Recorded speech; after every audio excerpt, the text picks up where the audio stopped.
Hey everybody, Jonathan Broadbent here, your host of UnWoke Academy. Welcome to another episode. This is again live streaming using new to me software called EVMux. It came up in an interview that I did with Ken Walls from Breakthrough Walls a few weeks ago.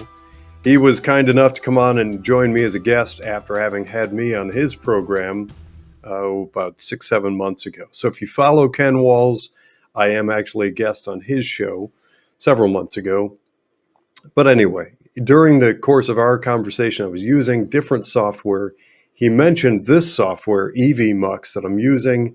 And this is, I don't know, my 7th or 8th attempt to get it set up. And now I think I'm finally to the point where things are running smoothly. The first couple were really mainly just me kind of experimenting with it a little bit. Speaking of which, if you are joining us on social media, we're broadcasting live on 4 different social media platforms. Feel free to add comments, questions, thoughts, or concerns, and I will try to incorporate them to the best of my ability and get answers to your questions.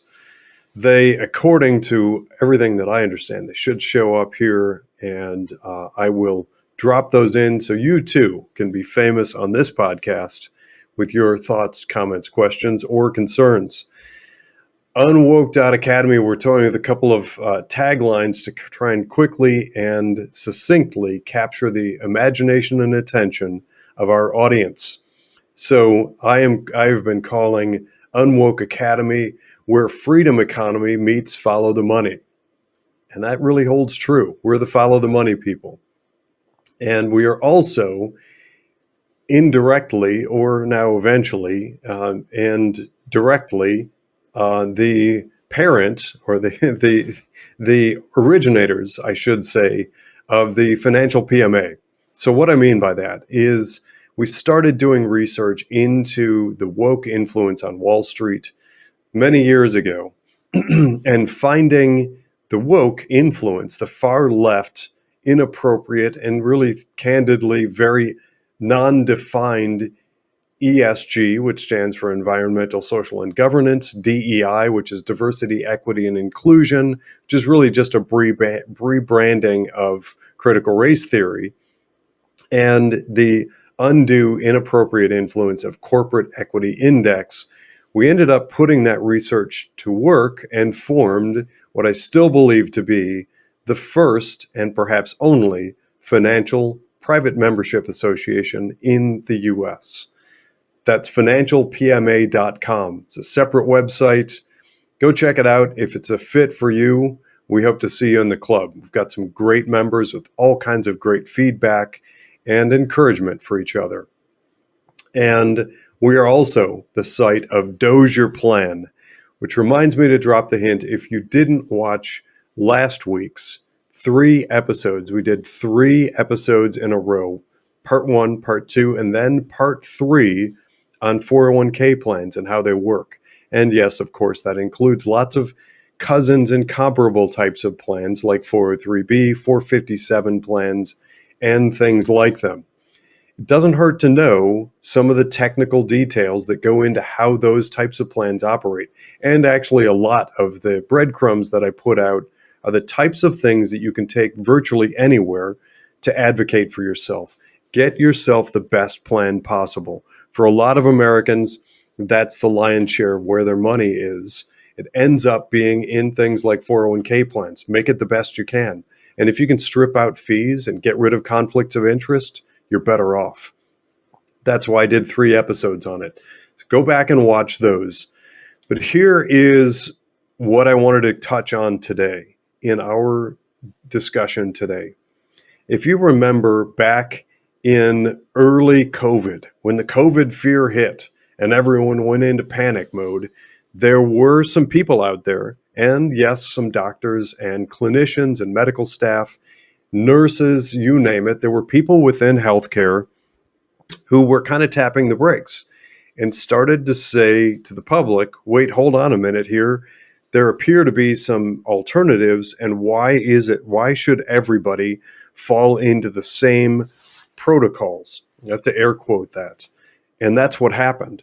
there was a huge push from on high, mainly having to do with some politicians who were pushing big time for a one size fits all categorical solution. I can't even call it a solution, a rollout for the nation and for the world of everybody going into the same protocol. In the world of healthcare, that's really unheard of. Doctors and medical staff should have been allowed to diagnose and render what they feel is appropriate answers for people and explore, especially if it appeared not to be working, to explore alternatives. Well, I know it's all water over the dam now, and we know that. But looking back briefly at what happened that led to that, and that protocol narrative that came down from politicians. Yes, the politicians, many of whom were wearing lab coats and put a stethoscope around their neck to make themselves look doctorish. Many of those people pushed really hard for a one size fits all. Well, there were some people in healthcare who wanted to explore things like ivermectin, quercetin, hydroxychloroquine, um, benzo, what's that stuff that people with asthma use? I forget the name of that. This is, by the way, not medical advice. I'm using this to draw an analogy to the world of finance. Well, in the world of finance, we've gotten ourselves to the point where a one size fits all, top down, tyrannical mandate sort of structure exists, but most people are still, unfortunately, relatively unaware of it. We have had a mass migration into virtually the same sort of answer for nearly everybody and anybody. And I've actually been proving that for years, and I've been advocating for a debate. I'd love for people to come and approach me with any suspicion of where I may be wrong in my hypothesis, in my statements. I have been talking to money managers, investment managers, portfolio managers, and institutional finance, because that's the area in which I work. I've spent more than 2 decades working on and off and near and observing Wall Street for decades. I know a lot of the key players and I know a lot of the managers, and I've been making those phone calls and asking the questions about how they have arrived at the conclusions they have and how it is that we've ended up with so much sameness. And I'm going to put that in hopefully a clearer context by paraphrasing something I heard a presenter say to me a few weeks ago in a seminar. One of the presenters put it this way.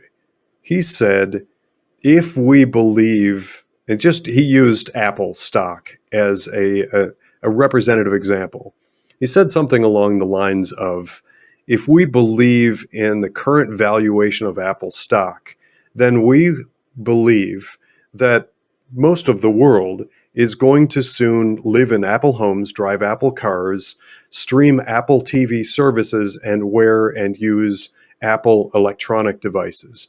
His point in saying that was that effectively we have allowed ourselves to put so much money into Apple stock, driving up that stock price, that astronomical growth would have to be required of Apple in order to justify that stock price.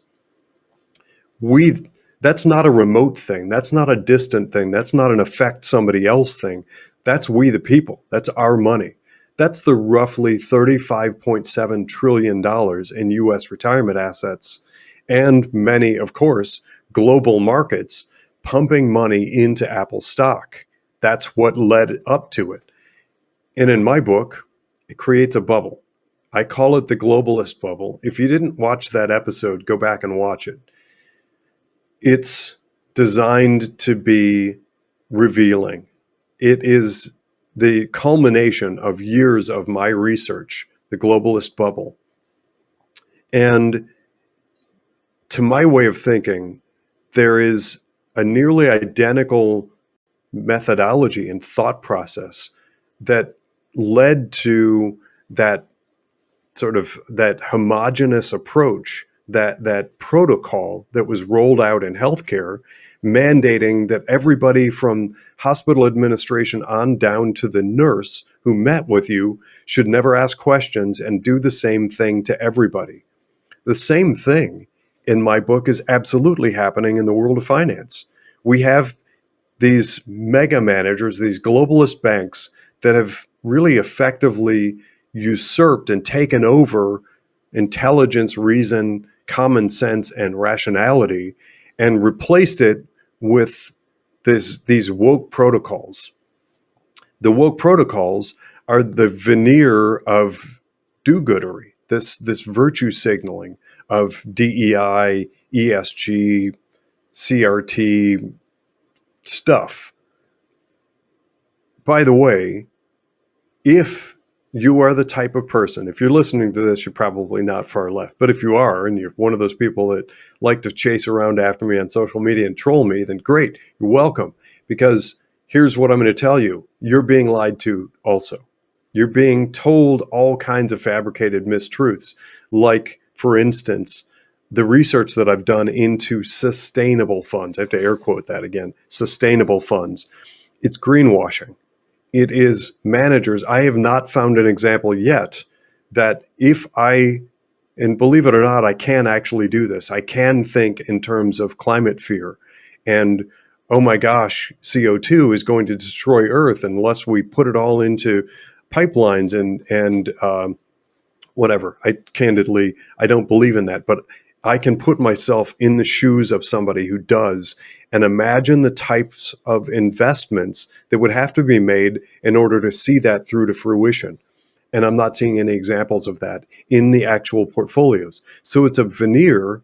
It is a fake label. And from everything I'm able to find, from quarterly reports to the annual meeting to statements from portfolio managers to the actual composition of the underlying investments in things like mutual funds, I can't find examples of truth in any of it anywhere, which has allowed this sort of cloud of mystery to form around these investment vehicles like mutual funds. And as everybody's not paying attention and thinking, well, I don't know actually what they're thinking. I think plenty of people think it's Wall Street. They probably know what they're doing, so I'm going to give them all of my hard-earned money and keep putting away some of my 401k earnings, and they probably know best. And then people on the other side that are far left liberal thinking, oh, good, that mutual fund has a label on it of fill in the blank, ESG or whatever. They're being lied to. I talked to the money managers and I've had an open door. I literally sent out an email, a request for information to portfolio managers. Tell me about it. I want to know the answers. How are you defining the problem? What is the problem? Is it whatever it is, the social ill that you're trying to solve for? If you can't define it, it isn't true. And if it's not true, you're not solving for it. All you're doing is creating a veneer. So in that swirling, nebulous smoke cloud of virtue signaling, it allowed for massive trillions of dollars to flow into a very small number of companies. Those, what I call mega cap globalist companies. By the way, a lot of people periodically ask me, what's the cap mean? When you hear small cap or large cap, or I'm using the term mega cap, sometimes you might hear micro cap. That stands for capital markets. The cap is the how much capital or how much money the company has. And generally speaking, they're broken out into sort of tranches. So depending on how much money the company has, they may be a very small company or a very large company. That's basically what that means. And so when you're talking about globalist mega cap, those are the companies with many, many, many billions of dollars. And it's pretty easy in that market if you are kind of blowing smoke and working in cooperation with with politicians to capture massive amounts of money. So what if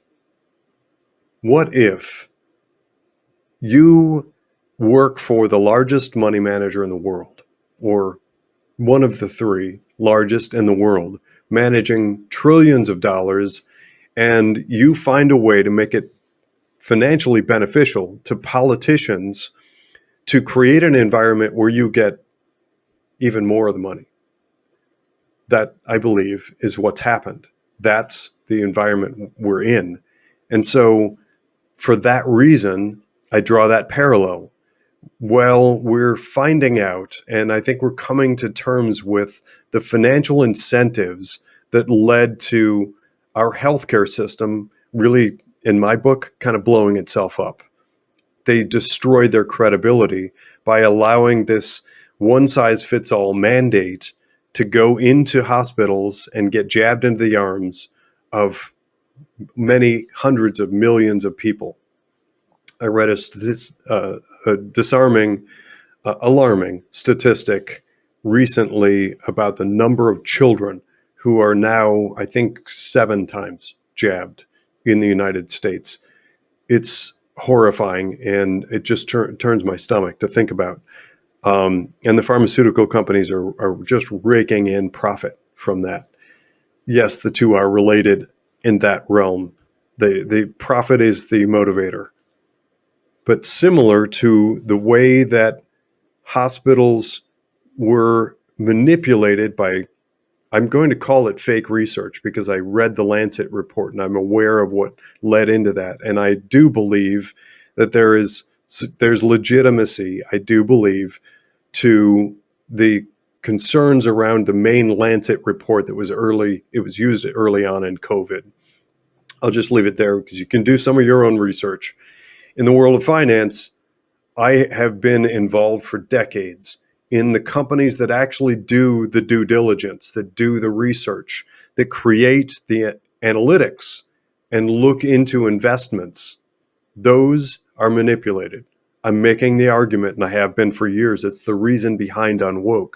And if they're manipulated, and if we have allowed mega globalist banks to exert undue influence on Wall Street, on markets, on indexes, manipulating the companies, and if we have allowed things like our workplace retirement plans, 401k and otherwise, to be artificially steered into woke sameness. That was another episode that I did, a parade of woke sameness. In that episode, if you haven't watched it, what I did is took a list of the top 100 mutual funds as listed by Kiplinger, and I looked under the hood at the top holdings I got to about 36, 1 through 36-ish, and they were virtually identical. Because what's happening now is, instead of those money managers, I make the argument, and I've been asking them, I've been challenging them. It goes back to that RFI I sent out to those managers over a year ago, asking them to justify their new approach to managing your money. So, it's a great comment here. Well said, Jonathan. We have allowed this. We must take up the mantle and stop being complacent and complicit. Excellent comment. So I'm going to put that up on the screen. Thank you for that comment. And that's absolutely what I'm advocating for. Once armed, when we get enough information out to we the people, it's up to us to create an uproar. We're doing the same thing in healthcare. Enough people now, I believe, are balking at the one-size-fits-all, top-down, tyrannical that protocol in hospitals. More people now need to be made aware of a virtually identical environment in their 401k plans and their IRA. Get the word out. Share this post, share this podcast. Tell the people that you know in the world of finance that we don't want it. We won't have it anymore. By the way, anybody who thinks that well, maybe Wall Street knows what they're doing, and if they're investing in woke stuff, then maybe there's money to be made. Not true. There's great evidence out there showing that the managers that didn't go woke are doing better because they're avoiding the pitfalls of those companies that are getting crushed by some of them have just gotten hammered by the boycotts that are taking place. By the way, as a side note, I prefer vote your values, but boycott, vote your values, whatever you want to call it. I think vote your values lasts longer, and I like the sound of it. Whatever you're doing, Target, just as one example, the company Target lost a reported $13.8 billion in market capitalization when they went about that big thing where they were selling children's clothes in onesies with satanic symbols and the rainbow stuff. People didn't like it. People didn't want it. People boycotted. The stock price dropped and people's portfolios dropped. So unfortunately, I think people aren't seeing the other side of the equation yet. Some of those same people that were out boycotting Target didn't realize that every time they're making deposits into their 401k plan, some of their 401k money probably might be going into Target stock, propping up their stock price, which is partly what allowed an average, I'm just going to ballpark the figure, recently, many of those mega cap globalist woke companies paid huge bonuses. There were huge stock dividends that were distributed to the CEOs and chairmen of those companies. And I want to say the average was around $16.7 million for 1 year.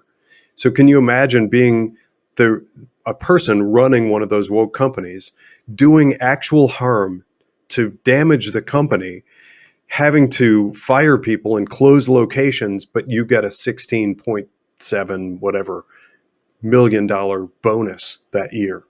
It's egregious and awful. There you go. This is another great comment. Thank you for this. Vote your values and every dollar is a ballot. It's absolutely true. And for anybody that doesn't know, if you are among those who followed Second Vote, I got to be very good friends with Dr. David Black, who started Second Vote many, many years ago. I think it was 2011 era. Second Vote is actually closed now. They shut down the website. It was actually costing quite a bit of money to keep it up and operational. That actually has been given to me. I have the possession of all the data that went into it. At some point, I'm hoping to breathe some life back into that. I do periodically meet people who, when I talk, they say, oh, you remind me of Second Vote. That's how I got to be friends with Dr. Black, because we're very like-minded. As I was launching UnWoke, we connected, we became friends. And as he closed it down, he ended up giving me all of the data from their research, the website, you name it. And that's a big part of it. Vote your values. That expression actually picked up from Dr. Black. So the objective here, and the other part of it, I'm talking about where there's waypoints and where we go from here. What gets actually really exciting, if you are a fan of Donald J. Trump, our president, and the America First movement, Make America Great Again. That, by the way, I am one of those people who consistently or routinely tells the world that's not a Trump thing. Trump is the current kind of spokesperson of it, but that's a national and international populist movement to bring power back to we the people. And in America, what it means is bring back free markets and capital markets. Because remember how I said that we've ended up inadvertently allowing these money managers, through the use of the veneer of these virtue signaling types of labels like ESG and DEI and stuff, we've allowed huge amounts of our money to be diverted into a very small number of companies. Well, the downside, another downside, in addition to being a big bubble in my book, globalist bubble, is many other companies have been woefully underfunded. So if you drive around the United States and see a dearth of small business development, There are a number of things that lead into that, like the gradual decline of and the closing of small community banks. Yes, I know there are some people that are not fans, and I understand it. People don't like banking, but they're necessary in many regards for small local economic development. And when they're gone, there's nobody to lend money. And when capital markets, which is an investment vehicle in business, focuses almost exclusively on a small number of mega globalist companies, it means that it strangles and suffocates small business development. Well, on February 21st, Donald J. Trump issued the America First policy statement, which throws down the gauntlet and tells the world we expect exactly the opposite. Stop overfunding the mega caps and spread some of that money back into free market economy. Start allowing a breathing room for free market enterprise, for small business and business development, because it's been stifled for a long time. Not surprisingly, that document, the America First policy statement, has fallen on deaf ears. It's crickets from the media, and politicians and Wall Street, to a great extent, they're kind of conjoined. Wall Street and politicians are, I think, deathly afraid of it, including some mind-boggling statements that have come out from these money managers in direct opposition, like they are clueless or trying to smokescreen. I'm not sure what their approach is, but it's just frustrating as heck. The opportunity is there for us. Don't listen to the knucklehead economists. I think they're frequently more wrong than the weatherman. Pardon me.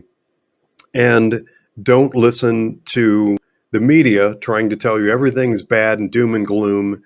There's amazing, incredible opportunity, I believe.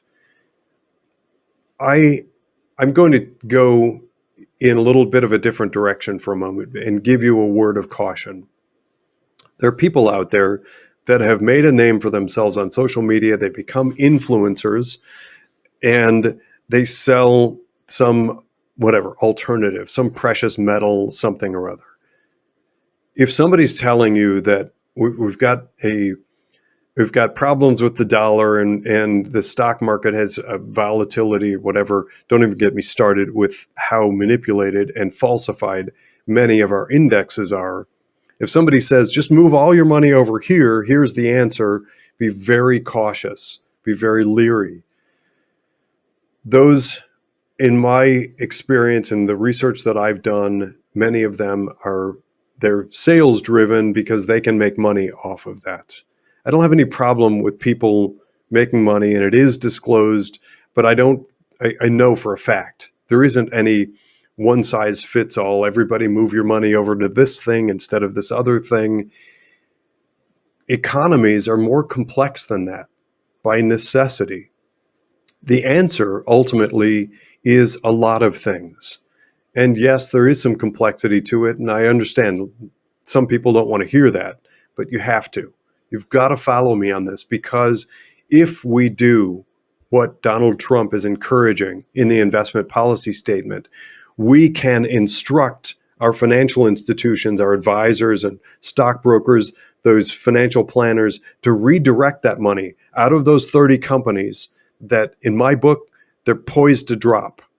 I really, truly believe that they are drastically inflated and they have nowhere to go but down from here. Get your money out of those and get money into a broad pool of all kinds of different diversified investments that grow an economy. That's such an unbelievable, spectacular opportunity. When looked at through that lens, that is the future. That is literally make America great again. It's the America First policy statement. Look it up. It's also encouraging international investment into the growth of the U.S. economy. It does all kinds of wonderful things. Of course, the media isn't covering it, at least not yet. But remember, early on, there was there was absolutely a moratorium on talking about hydroxychloroquine and quercetin and those kinds of things on the healthcare and pharmaceutical side. You literally weren't allowed to talk about those. You got I'm kicked off of LinkedIn. It still infuriates me. I was paying, this is a side note, but I have to vent for a minute here. I was paying for something called Salesforce at LinkedIn. It is a, hold on a second, I'm losing my voice. I was asked on a podcast I was on earlier what I'm drinking. That's actually ice water with lime in it, just for a little hint of flavor. Keep my voice going. So my company had over 10 years had worked really hard, and I actually I'd hired an outside marketing firm and was doing a lot of work leveraging Salesforce at LinkedIn, and got engaged in some conversations there early on in COVID, talking about hydroxychloroquine, quercetin, those kinds of things, and was kicked off. I had to fight them and eventually got some of my money back, but it was ridiculous. That's the environment we were talking about. And ultimately, eventually, we've come around now, and the FDA and all sorts of other organizations have quietly come out and acknowledged that there is some benefit to those. And they're not the horrible, terrible thing that we were told. And by the way, I've already said, this is not medical advice. I'm just using that as an analogy. We're kind of in the same place with finance. So it is incredibly unpopular, maybe less so now than 2 years ago, but it is not a common conversation for people in the world of finance to talk about a globalist bubble and inflated stock price in a handful of mega cap globalist companies. But candidly, I don't care. It's the conversation that has to take place because it's the truth. As I understand it, based on all my research, I'm not willing to follow the protocol. I'm not willing to follow the narrative and go out and sell more of the big woke, mega far left, anti-American, anti-West companies. By the way, here's another, if my arguments that the non-woke, the managers that didn't go woke did better because they avoided the pitfalls, and if my argument that funding the next new big thing, the emerging company that you haven't heard of yet, that it isn't giant yet, but someday it could be, if only they can get the capital to grow and get what they need and get into research and development. If my arguments for those aren't enough, I'm going to add a third. Go back and watch the episode that I did with Justin Bernier on the National Security Index. And in that, there is reference to a CPR report that shows, and it was presented to Congress in, I think it was March-ish of 2024, it shows that U.S. retirement dollars, U.S. investment dollars are being funneled through offshore managers and into investments in communist China that relate to the growth and expansion of the Chinese Communist Party's military. Yes, you heard that correctly. There is crystal clear indication that we, the people, through our investments, some of it is going into developing the latest and newest aircraft carriers, Navy fleet, jets, fighter jets, ballistic missiles, and nuclear capabilities for the Chinese Communist Party. They're using our money to develop and expand their military. So those three arguments together hopefully nudge people in the right direction to start the conversation now. Go out with your financial advisor, call them. If they're woke, if they refuse, if they keep you in the same bubble that virtually everybody else is in, and refuse to consider or acknowledge the America First policy statement and your interests in trying to be a part of the catalyst for the freedom economy, for the future, fire them, go somewhere else. Now I'm going to separate this. Part of what we've done with the financial PMA is open to all. I'd love to have your phone call, but ultimately, it's actually more important that you push your advisors, your brokers, the people that you know in finance to do the same thing. I know that sounds strange to hear, and I'd love to grow the financial PMA. And some people are coming in, and that's great. We welcome them. But I'm putting all this out there with the express interest in trying to force other financial firms to do the right thing. Kind of like, and again, I keep going back and forth using the analogy of medicine. There are people out there that in my book are heroes, like Dr. Simone Gold, who pushed and created America's Frontline Doctors. I think that she and people like her have set up some clinics and they help some people, but ultimately the biggest, greater good that they were able to do is they forced the public to mandate, to push back against healthcare as a whole. That's how I see my job. That's how I see my role with UnWoke.academy. And so so here's the shameless plug part. Check out Financial PMA. We are actually financialpma.com. That is, I still believe, the first private membership association for finance. And I think we may still be the only one. But take that too. Take that to people you know. Tell them to duplicate it. How strange does that sound? I'm not trying to develop something to have a market exclusive. I'm trying to develop something so that lots of other people copy it and we can create the freedom economy of the future. Anything that you see, take anywhere, go anywhere, get it into the hands of other people. Let's engage the conversation. And for the folks making some comments here, thank you for that. That's greatly appreciated. This has been another episode of UnWoke.academy. I'm Jonathan Broadbent, your host. Thanks for listening.